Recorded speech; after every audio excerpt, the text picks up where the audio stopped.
and welcome to Caravan Advice. This week we're looking at things to look out for when buying a used van. You may have noticed I'm not in the caravan at the moment. I'm actually in my home office stroke cabin just to go over a few bits. I think I didn't realise how big this subject was until I started. So we're going to cover as many bits as we can to try and help anybody that's looking to buy a used caravan privately. Please follow along, see what you think, and we'll try and cover everything we can. Certainly everything I would definitely check if I was going to buy a used caravan privately tomorrow. Clearly the benefits of buying a caravan from a dealer is your consumer rights. If anything goes wrong, you've got up to 6 months to obviously make that complaint, and as long as you can prove there was an issue with the van when it was sold to you, then you've effectively got a claim that the dealer would need to settle or repair.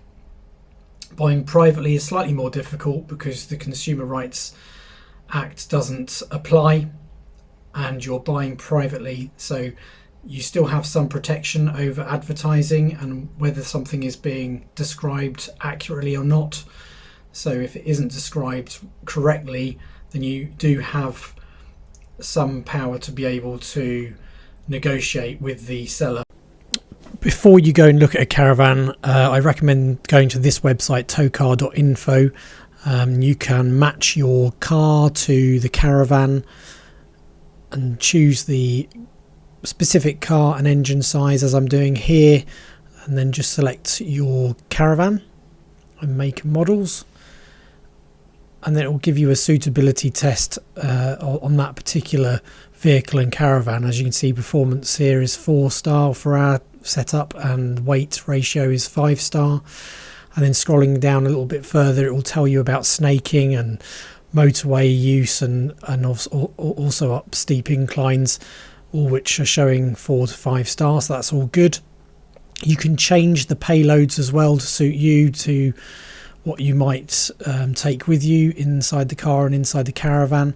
Gives you a bit more detail on performance and weight here, and a bit of a conclusion, and there's also somewhere you can donate if you wish to donate to this website, because it is free to use.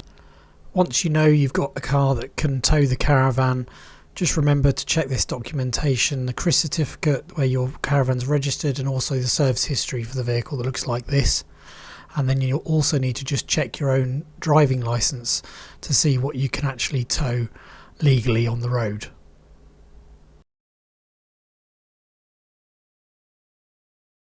So I'm going to go through some checks today that you can do on a used van.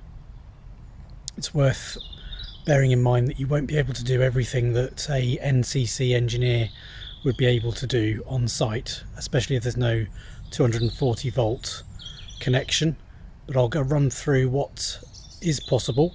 So join us and see what I get up to, and hopefully some of this will help. Any tools we're going to be using today are the multimeter, the damp detector, the 240 circuit tester and the trailer tester.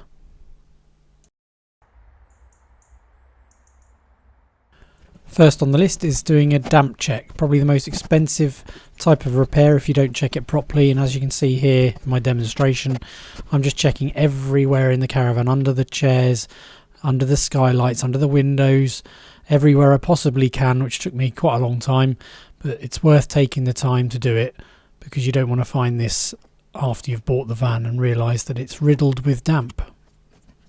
Can't stress enough how important it is to look under all of the cupboards, right to the back of the caravan, and also check on the outside. If you see any cracks like this one on the right hand side here, if you see any cracks like that, that's a good sign that you've got damp in the inside. Worth investing in one of these meters. They're easy to use, they're relatively cheap, and it will save you thousands of pounds later on.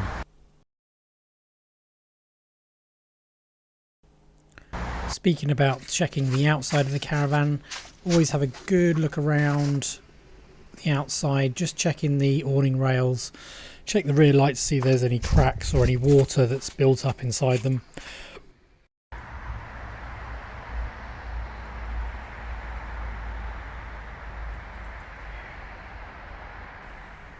And I'd definitely leave this one till last. Obviously check your toilet cassette and just unclip it with the clip underneath, pull it out, have a good look at it, make sure it's not broken or any of the seals are broken, and just check the mechanism.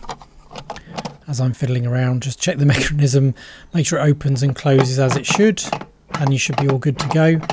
And while you're at it, just put it back in, and obviously while you've got the keys in your hand, it's probably worth just checking all of the different locks to make sure they lock and they unlock, because that will save you some maintenance cost as well if you need to replace those, and it's not too good if you have to tow it away and all the lockers fall down. So just check them all and make sure they all work.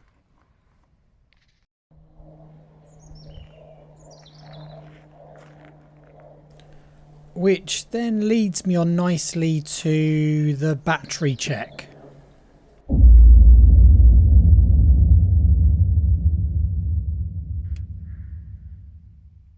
Oh no!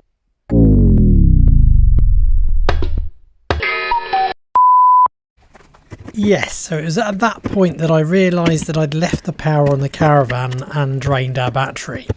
So I'm here just taking all the connections off, taking the battery out to take it home to charge it. So I might as well take this opportunity to show you what I use to charge the battery. It's from Halfords, and it's a advanced power bank that can do lithium as well, and it comes with all the things you'd think. You can do start-stop batteries for it for your car as well, and it comes with all the connectors that you need. You then just plug it all into the mains and attach the correct terminals to the correct clip, like so, positive and negative, and then it will start flashing to tell you that it's charging. A little longer than a few minutes later.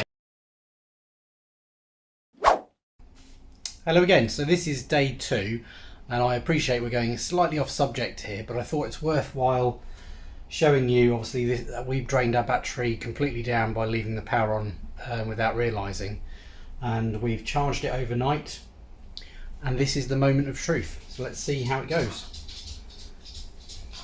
Excuse my dog in the background. See if I can keep this without falling over so you can see the result. I don't know if you can see that on camera, but we're currently reading 13.7 volts. So we've just taken it off charge, so that will settle down a bit, but obviously it's charged back up and it's back to its normal charge, so that's great news. So we'll get that fitted back to the Caravan, and we'll see you back at the Caravan yard.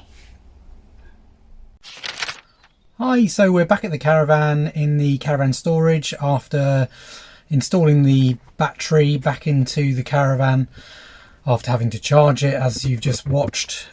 So good news is that it has charged up to its normal levels, and we've just connected it down here. It's connected it back up to the solar panel. It's showing 12.6, which is still a little low, and I think that's mainly because we've still got this auxiliary battery down here.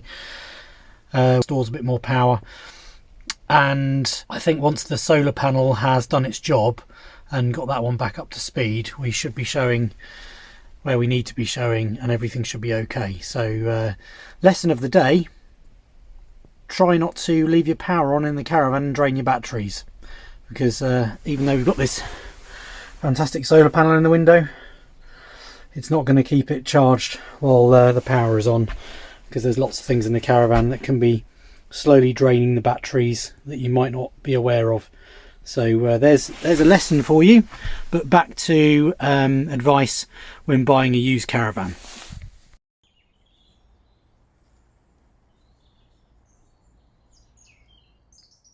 Make sure your skylights are working and there's no cracks in it. They're expensive to repair. Obviously check your windows and the stays, because they can often snap off and you need to replace those. And just check all the blinds as well, because they're not easy to fix, like this one of mine that's broken.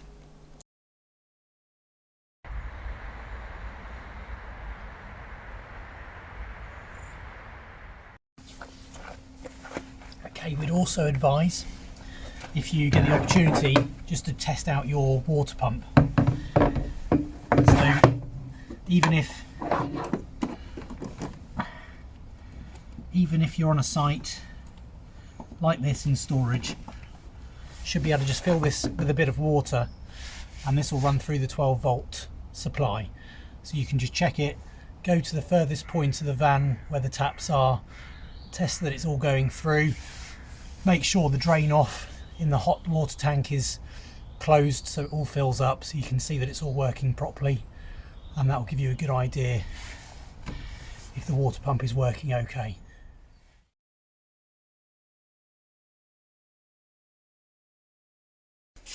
Okay, so once you've got the gas connected, ask the owner, if you're looking around a used van, if you can just check out the gas inside and light a hob just to make sure the gas is going through properly and that's working okay. So just light a match.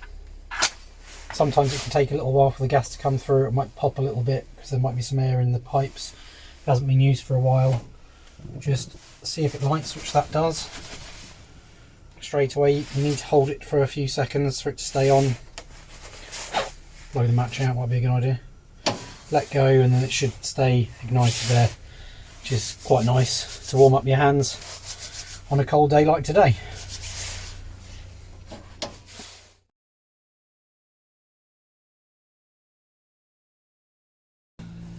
It's also important, if you have one, to check the motor mover to make sure that's working, because that can be a very expensive repair. So with this one, it's a manual thing, just to get onto there and pull it around onto the tyre. And we'll just go and turn that on and see if it works. So motor movers come with lots of different controllers. Mine looks like this, and to turn it on you have to turn a switch on in the inside, like a little orange handle, sometimes they're red. It has a little key. Press the standby twice and that turns this on. It's a good opportunity when you're testing the motor mover to also check the steadies are all lubricated and going up and down easily as well, because again, sometimes they need replacing on an older Caravan. So we'll just test this out, but first I'll just do the handbrake. I'll try again.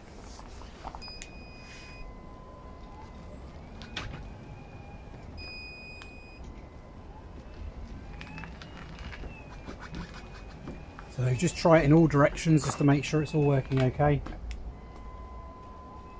And just watch what else might be around the Caravan while you do it. Like my car around the other side.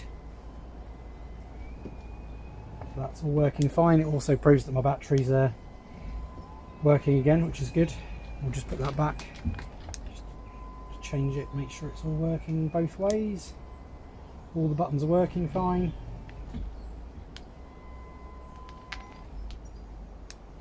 Straighten up. Just pull it back to where it was.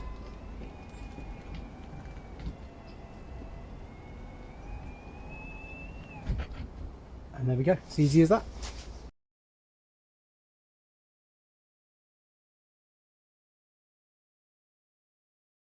And then lastly, just check the wheels, make sure there's no cracks or anything that looks strange, and check the tyre age.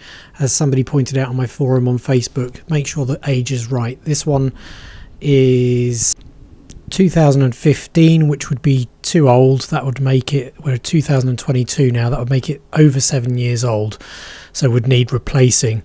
You're recommended to change a Caravan tyre every 5 years and not to use it any longer than 7.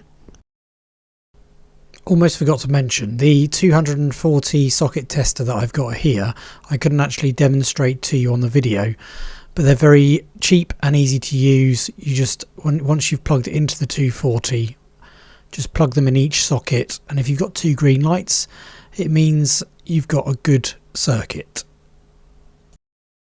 I also showed you a 7-pin hitch electric tester, which I haven't used in this video either, mainly because that's something that doesn't actually check the electrics on your Caravan. The best way to do it is just to hitch up with your car, making sure that the electrics does work in advance, and then just seeing if the lights work and get somebody to check it for you, or stand at the back of the Caravan to check yourself.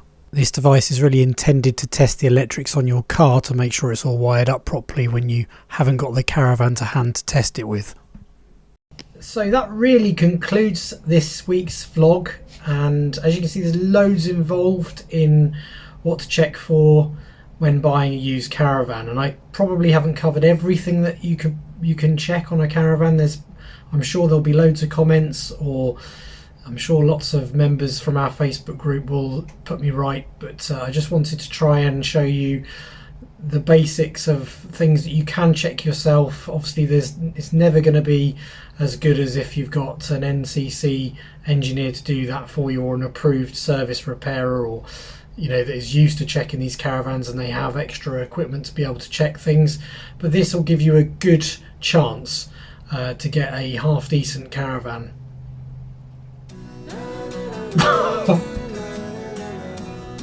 So thanks again for watching. Apologies for the camera slip, and just to let you know, all the details, everything we've spoken about today, you can also find on our website at caravanadvice.co.uk, and you can also find more information on our Facebook group should you wish to join as a member, or if you already are. Well, thank you for watching this video, and we'll catch up with you soon. Please don't forget to like, subscribe and hit the bell icon to see more.